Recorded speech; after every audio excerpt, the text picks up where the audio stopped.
Hello, welcome to the next podcast of Andy Collier-talks cricket memorabilia.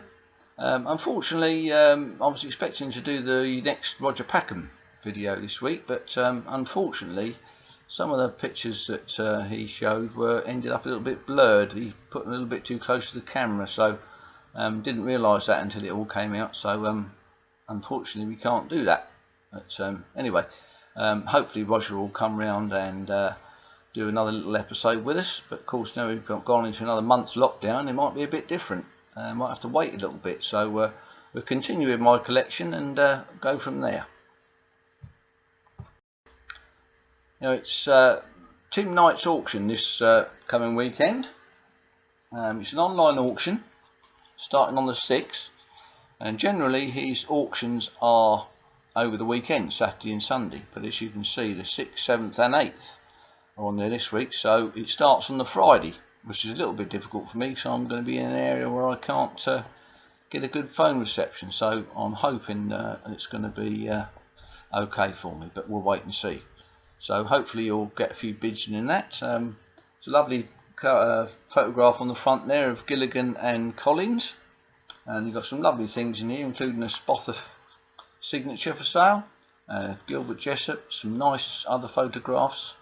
So hopefully there'll be some heavy bidding, Wisdons as well, some pretty rare Wisdons in there, some black boy plates there, they always go quite well, Royal Dalton, some gold cigarette cases, so some lovely photographs there, some old ones too, Australian postcards, so hopefully you'll find something that will attract you in there. That's the big lot, £8,000 to £12,000, some fantastic images in that. So I won't be going for that, unfortunately. Wish I could. And there we are, some nice signatures, lovely set of bodyline signatures there. So that will go quite nice, I'd imagine. It's on a lovely set of hotel paper. Ramsey Singy signed things. So there's one as a signed chip there, which is the Ormandy, which unfortunately, or fortunately, I've already got two of those, so won't be going for that one this time. So it should be interesting stuff there for everybody. Anyway, I'm just going to, this picture behind me, which is a Photogravure, 1887, by Barrable and Staples, 1887. There's a date on there, and there's also the date England v Australia on the ladies' ticket, 1887. And these two teams didn't actually play together, so it's a bit of a false representation. But on the picture itself, we've got W.G. Grace hitting the ball, the extra cover, and Garrett is fielding the ball. Spother has just bowled it.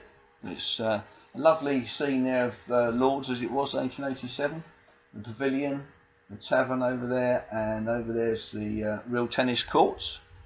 So it's a lovely thing, and also got quite a social element to it as well. We've got Prince of Wales coming around the boundary with his wife. This is now generally the Warner stand around this area, and on this photograph is apparently 5 mistresses, allegedly. The famous one here is Lily Langtry, and they're all turning their heads away as a matter of respect for his wife, I imagine. So it's quite a nice social photo picture, which is rather large. It's not in particularly good condition, but it's still quite rare. I had every intention of repairing this and getting it up and running and restoring it, but just never got round to it, unfortunately. This was around about the same time as 3 other prints by Dickinson and Foster of round by the Lord's Pavilion, W.G. Grace, and a new pavilion, and another one with the Players and Gentlemen, which I've actually got one of, which is framed. Obviously can't show 2 pictures in one go, so I'll have another one on that one. So they're quite a rare thing. I mean, these ones, there was 335 of a rare one done of these, so they sold quite well a few years ago, up to £1,100, so quite a rare thing. But young collectors probably wouldn't even entertain this sort of thing now. not in their line at all, not with their used shirts and everything, bats and signatures and what have you, but it was quite a thing at the time when it was around. And if you've got one of these Wisden Book of Cricket Memorabilia, there's a little write-up on it on there. This, unfortunately, it's fantastic in its day, but I think it needs a big update now, so might be a little project for someone. People keep nudging me to do something like that, but time's of the essence. Perhaps when I'm retired and we'll do something like that. But yes, there's a lot of old stuff in there, but a lot of stuff has come to fruition since that book was made, that's for sure.